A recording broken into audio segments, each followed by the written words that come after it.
Who wants to sew something really fun made entirely of fabric scraps? Because I'm traveling right now, I put all of my fabric scraps in Ziploc bags. For this particular project, we need 3 different colors. That's 3 different colors and 3 different shades of blue. Let's see what we find in those treasure bags. I'm making an 8 by 8 inch quilt block, so I only need small pieces. This was successful. I found 3 different shades of blue, a little bit of black, and now we're gonna choose some white for the background. Now this is what the segments look like.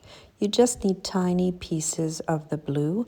I marked the pattern because I printed black and white. The M stands for the medium shade of blue. Since I was working with fabric scraps, some of the segments are not totally covered, which isn't a big deal because this will be in the seam allowance either way. Here again, there's a tiny bit missing. Now let's join 2 segments. The pattern makes sure those pieces fit perfectly, so the corners, those tiny edges should line up with the outside edge of your seam allowance. If you have matching seams, always make sure before you stitch that the seams match perfectly. I like to pinch it with my thumb and hold it in place while stitching.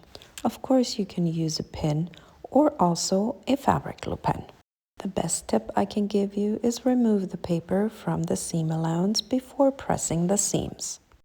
This reduces overall bulk and your seams will be really nice and flat. This ensures that the pieces will fit nicer together once you sew the whole block. I generally like to press my seams open. I was using a thermal printer, so the paper turns black when you press it. Thank goodness this does not affect the fabric.